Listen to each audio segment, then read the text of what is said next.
إله إلا الله لا إله إلا الله لا إله إلا الله لا إله إلا الله الحمد لله وكفى والصلاة والسلام على عباده الذين اصطفى اللهم صل على سيدنا محمد وعلى آل سيدنا محمد وبارك وسلم. عن عثمان رضي الله تعالى عنه أنه كان إذا وقف على قبر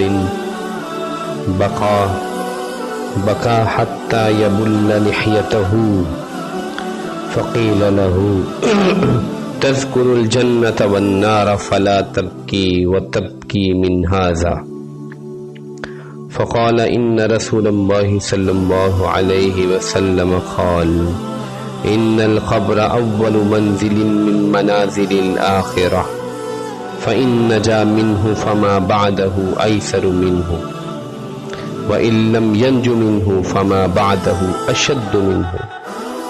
قال وقال رسول الله صلى الله عليه وسلم ما رأيت منظرا قط إلا والقبر أفظع منه.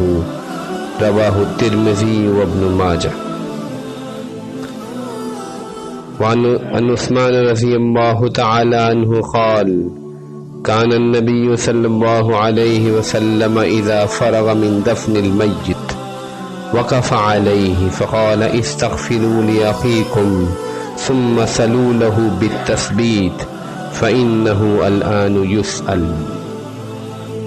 عن جابر رضي الله تعالى عنه قال خرجنا مع رسول الله صلى الله عليه وسلم إلى سعد بن معاذ حين توفي فلما صلى عليه رسول الله صلى الله عليه وسلم ووضع في قبره وصلي عليه سبح رسول الله صلى الله عليه وسلم فسبحنا طويلا ثم كبر فكبرنا فقيل يا رسول الله لما سبحت ثم كبرت فقال لقد تضايق على هذا العبد الصالح قبره حتى فرج الله عنه. رواہ احمد. محمد جیسا کہ پچھلے چند دروس میں ہم نے عالم برزخ یا عالم قبر کے بارے میں چند حدیثیں پڑھی. یہ چند حدیثیں جن کا کل ترجمہ نہیں ہو سکا تھا، یہ حدیثیں قبر کی اور عالم برزخ کی سختی کے بارے میں ہیں کہ یہ بہت مشکل مقام ہے، اور چونکہ کتاب الایمان میں ہم نے اس کو اس لیے تذکرہ کیا کہ ہمارا یہ یقین ہے کہ یہ قبر مٹی کا ایک گڑھا نہیں، ایک ایسی جگہ نہیں کہ بس کسی مردے کو یہاں ڈال دیا اور ختم، بلکہ ایک جہان ہے، ایک نئی زندگی ہے، اور یہ پہلی منزل ہے جو کہ انسان کو پیش آنی ہے اس دنیا سے نکلتے ہی. اس کے بعد کی منازل تو بہت لمبی اور اس سے بھی زیادہ مشکل ہیں، لیکن یہ منزل چونکہ پہلی منزل ہے اور بہت ہیبت ناک ہے، اس یہ صحابہ کی کچھ کیفیات ذکر کی جا رہی ہیں. پہلی روایت ترمذی شریف اور ابن ماجہ میں ہے. عثمان رضی اللہ عنہ کے بارے میں روایت کیا گیا ہے کہ ان کا حال یہ تھا کان اذا وقف علی قبر بکا، کہ جب وہ کسی قبر کے پاس کھڑے ہوتے تو بہت زیادہ روتے، حتی یبل لحیتہ، یہاں تک کہ آنسوں سے ان کی داڑھی تر ہو جایا کرتی. فقیل لہ تذکر الجنۃ والنار فلا تبکی وتبکی من ھذا.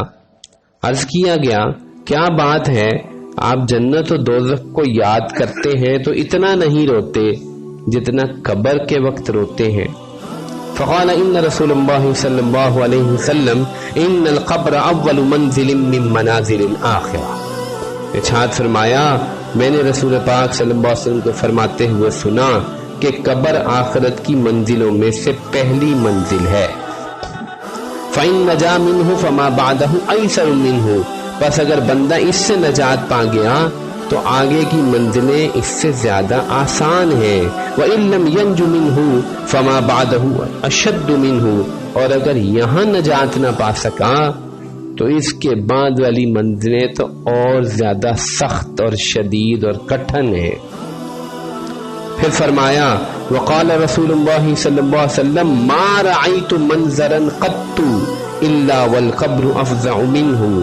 آپ علیہ السلام یہ بھی فرمایا کرتے تھے کہ میں نے کوئی منظر نہیں دیکھا مگر قبر کا منظر بہت زیادہ خوفناک اور اس سے زیادہ شدید ہے. چنانچہ یہ حالت تھی خلیفہ ثالث حضرت عثمان ذو النورین کی. یہ وہ ہستی ہیں جن کو قرآن سے ایسا شغف تھا اور قیام اللیل کا اس قدر اہتمام تھا کہ کئی تابعین نے خود ان کو دیکھا ہے کہ ایک ہی رکعت میں 2 رکعت میں پورا قرآن پوری رات میں پڑھا کرتے تھے. صحابہ میں یہ واحد ہیں کہ پورا قرآن تلاوت کیا کرتے تھے. دوسری روایت انہی سے نقل کی گئی ہے ان عثمان رضی اللہ تعالی عنہ قال، یہ روایت ابو داؤد شریف کی ہے، کان النبی صلی اللہ علیہ وسلم اذا فرغ من دفن المیت، جب آپ علیہ السلام دفن میت سے فارغ ہو جاتے، وقف علیہ، تو قبر کے پاس کھڑے رہتے، قبر کے پاس کھڑے رہتے. فقال استغفروا لاخیکم، اپنے بھائی کے لیے استغفار کرو. ثم صلوا له بالتثبیت، اور دعا کرو کہ اللہ جل جلالہ اس کو ثابت قدم رکھے. فإنه الآن يسأل، کیونکہ ابھی اس سے سوال و جواب ہوگا، پوچھ ہوگی، جیسا کہ پہلی 2 روایات بخاری مسلم کی ہم نے پہلے گزر چکی ہیں کہ یہ 2 فرشتے ہیں جو منکر نکیر کہلاتے ہیں اور یہ 3 سوال کرنے کے لیے آتے ہیں. اس حدیث میں یہ بھی تھا کہ جب اس آدمی کو دفن کر دیا جاتا ہے تو یہ آدمی باقاعدہ جانے والوں کی قدموں کی آہٹ سن رہا ہوتا ہے. اسی اسلام میں فوراً یہ 2 فرشتے حساب کتاب لینے کو پہنچ جاتے ہیں. تیسری روایت جو کہ مضمون کے اعتبار سے بہت زیادہ انسان کو غم میں اور فکر میں مبتلا کرتی ہے، یہ روایت ہے حضرت سعد بن معاذ رضی اللہ عنہ کے دفن کی. اور جابر بن عبداللہ الانصاری جو کہ انصاری ہیں وہ اس کے راوی ہیں. فرماتے ہیں قال خرجنا مع رسول اللہ صلی اللہ علیہ وسلم الى سعد بن معاذ حين توفي، ہم نکلے رسول پاک صلی اللہ علیہ وسلم کے ساتھ جب سعد بن معاذ الانصاری کی وفات ہوئی. حضرت سعد بن معاذ قبیلہ اوس کے سردار اور بہت جلیل قدر صحابہ میں سے تھے، اور بخاری اور مسلم کی بہت سی روایات ان کے بارے میں ہیں.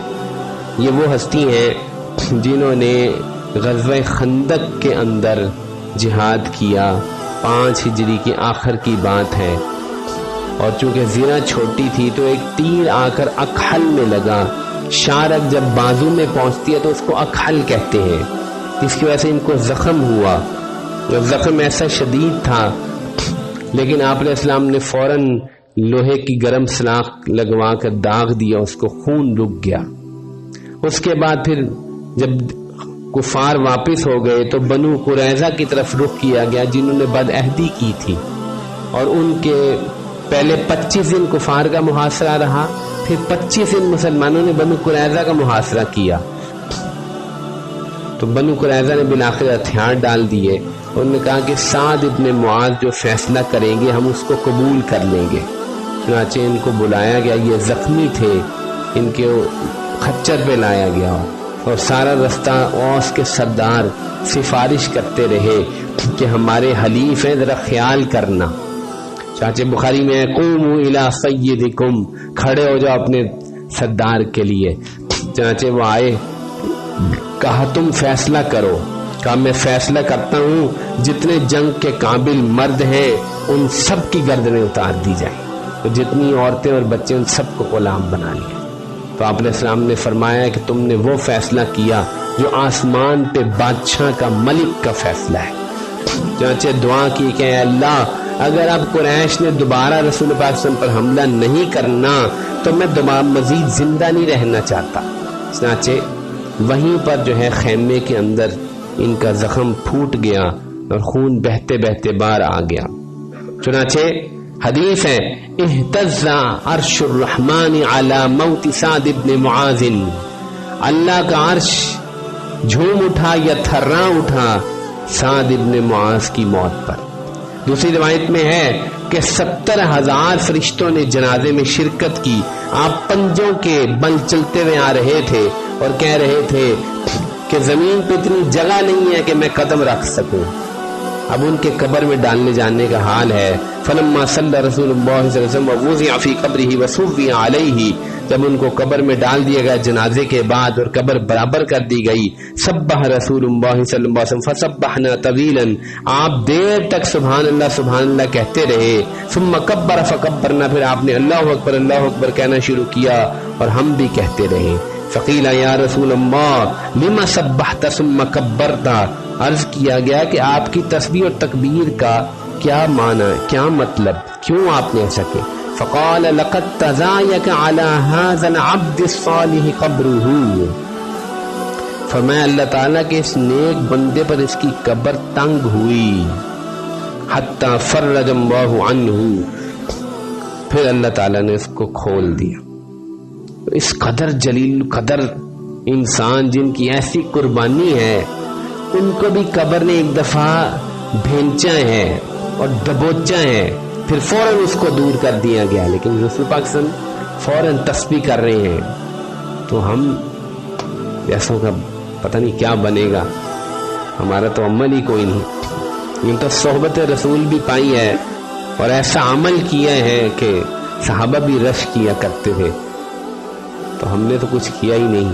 تو قبر کی یہ منظر یہ کتنا خوفناک ہے، اور یہ قبر کا جو پہلا دبوچنا ہے یہ کس قدر دہشت ناک ہوگا. اللہ تعالیٰ حفاظت فرمائے اور اعمال کی توفیق دے. وآخر دعوانا الحمدللہ رب العالمین.